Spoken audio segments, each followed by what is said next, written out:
January 2nd, Genesis 3:1 through Genesis 4:26. Now the serpent was more cunning than any beast of the field, which the Lord God had made. And he said to the woman, Has God indeed said, You shall not eat of every tree of the garden?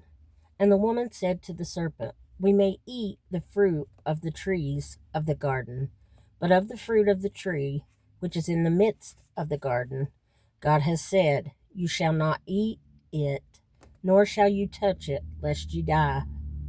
Then the serpent said to the woman, You will not surely die, for God knows that in the day you eat of it, your eyes will be opened, and you will be like God, knowing good and evil. So when the woman saw that the tree was good for food, that it was pleasant to the eyes, and a tree desirable to make one wise, she took of its fruit and ate. She also gave to her husband with her, and he ate. Then the eyes of both of them were opened, and they knew that they were naked. And they sewed fig leaves together and made themselves coverings. And they heard the sound of the Lord God walking in the garden in the cool of the day. And Adam and his wife hid themselves from the presence of the Lord God among the trees of the garden. Then the Lord God called to Adam and said to him, Where are you? So he said, I heard your voice in the garden, and I was afraid, because I was naked, and I hid myself. And he said, Who told you that you were naked? Have you eaten from the tree of which I commanded you that you should not eat? Then the man said, The woman whom you have given to be with me, she gave me of the tree, and I ate. And the Lord God said to the woman, What is this you have done? The woman said, The serpent deceived me, and I ate. So the Lord God said to the serpent, Because you have done this, you are cursed more than all the cattle, and more than every beast of the field. On your belly you shall go, and you shall eat dust all the days of your life. And I will put enmity between you and the woman, and between your seed and her seed. He shall bruise your head, and you shall bruise his heel. To the woman he said, I will greatly multiply your sorrow and your conception. In pain you shall bring forth children. Your desire shall be for your husband, and he shall rule over you. Then to Adam he said, Because you have heeded the voice of your wife, and have eaten from the tree of which I commanded you, saying, You shall not eat of it, cursed is the ground for your sake. In toil you shall eat of it all the days of your life. Both thorns and thistles it shall bring forth for you, and you shall eat the herb of the field. In the sweat of your face you shall eat bread, till you return to the ground. For out of it you were taken, for dust you are, and to dust you shall return. And Adam called his wife's name Eve, because she was the mother of all the living. Also for Adam and his wife the Lord God made tunics of skin, and clothed them. Then the Lord God said, Behold, the man has become like one of us, to know good and evil. And now, lest he put out his hand, and take also of the tree of life, and eat, and live forever. Therefore the Lord God sent him out of the Garden of Eden, to till the ground from which he was taken. So he drove out the man, and he placed cherubim at the east of the Garden of Eden, and a flaming sword which turned every way to guard the way to the tree of life. Now Adam knew Eve his wife, and she conceived and bore Cain, and said, I have acquired a man from the Lord. Then she bore again, this time his brother Abel. Now Abel was a keeper of sheep, but Cain was a tiller of the ground.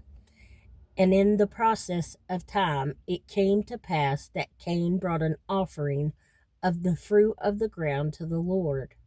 Abel also brought of the firstborn of his flock and of their fat. And the Lord respected Abel and his offering, but he did not respect Cain and his offering. And Cain was very angry, and his countenance fell. So the Lord said to Cain, "Why are you angry? And why is your countenance fallen? If you do well, will you not be accepted?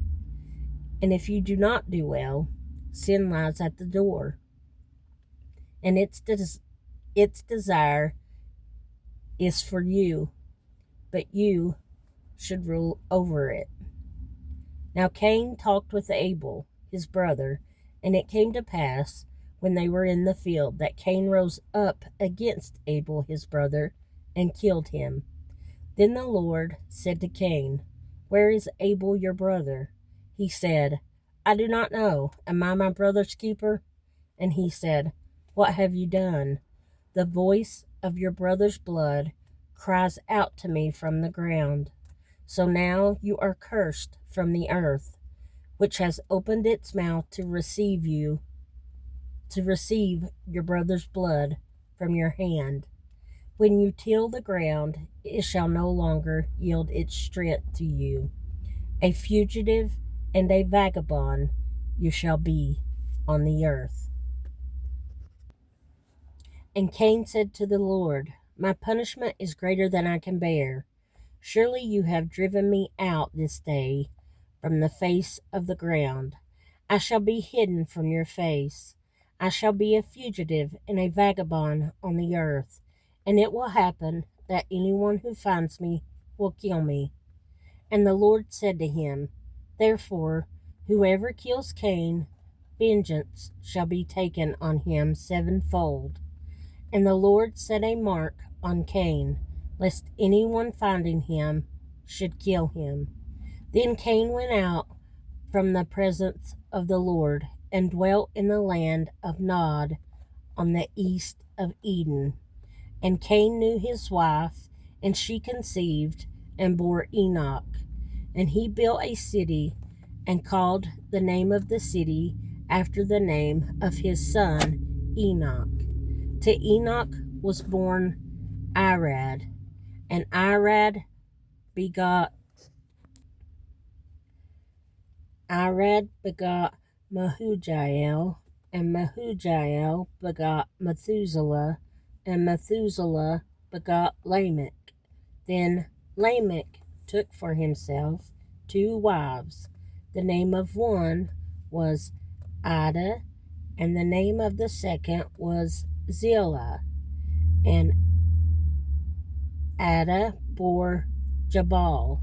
He was the father of those who dwell in tents and have livestock. His brother's name was Jubal. He was the father of all those who play the harp and flute. And as for Zillah, she bore Tubal-Cain, an instructor of every craftsman in bronze and iron. And the sister of Tubal-Cain was Naamah. Then Lamech said to his wives, "Ada and Zillah, hear my voice. Wives of Lamech, listen to my speech. For I have killed a man for wounding me, even a young man for hurting me. If Cain shall be avenged sevenfold, then Lamech 77fold." And Adam knew his wife again, and she bore a son, named him Seth. For God has appointed another seed for me instead of Abel, whom Cain killed. And as for Seth, to him also a son was born, and he named him Enosh. Then men began to call on the name of the Lord. Psalm 2, 1-6. Why do the nations rage, and the people plot a vain thing. The kings of the earth set themselves, and the rulers take counsel together against the Lord and against his anointed, saying, Let us break their bonds in pieces and cast away their cords from us. He who sits in the heavens shall laugh. The Lord shall hold them in derision. Then he shall speak to them in his wrath and distress them in his deep displeasure. Yet I have set my king on my holy hill of Zion. Proverbs 1:8-9. My son, hear the instruction of your father, and do not forsake the law of your mother, for they will be a graceful ornament on your head and chains about your neck. Matthew 2:1-23. Now after Jesus was born in Bethlehem of Judea in the days of Herod the king, behold, wise men from the east came to Jerusalem, saying, Where is he who has been born King of the Jews? For we have seen his star in the east, and have come to worship him. When Herod the king heard this, he was troubled, and all of Jerusalem with him. And when he had gathered all the chief priests and scribes of the people together, he inquired of them where the Christ was to be born. So they said to him, In Bethlehem of Judea, for thus it is written by the prophet, But you, Bethlehem, in the land of Judea, are not the least among the rulers of Judah. For out of you shall come a ruler who will shepherd my people Israel.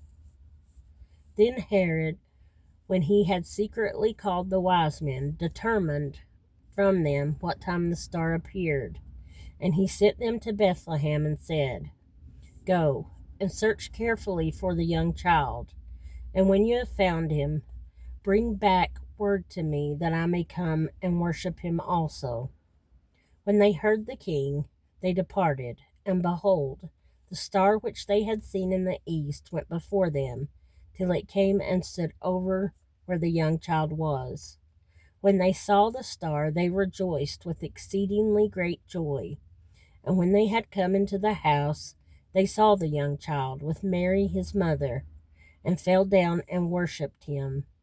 And when they had opened their treasures, they presented gifts to him, gold, frankincense, and myrrh. Then, being divinely warned in a dream that they should not return to Herod, they departed for their own country another way. Now when they had departed, behold, an angel of the Lord appeared to Joseph in a dream, saying, Arise, take the young child and his mother, flee to Egypt, and stay there until I bring you word, for Herod will seek the young child to destroy him. When he arose, he took the young child and his mother by night and departed for Egypt, and was there until the death of Herod, that it might be fulfilled which was spoken by the Lord through the prophet, saying, Out of Egypt I called my son.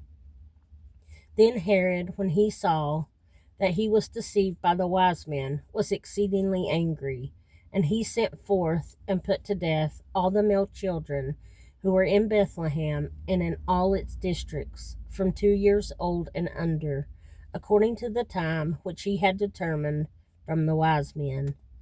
Then was fulfilled what was spoken by Jeremiah the prophet, saying, A voice was heard in Ramah, lamentation, weeping, and great mourning.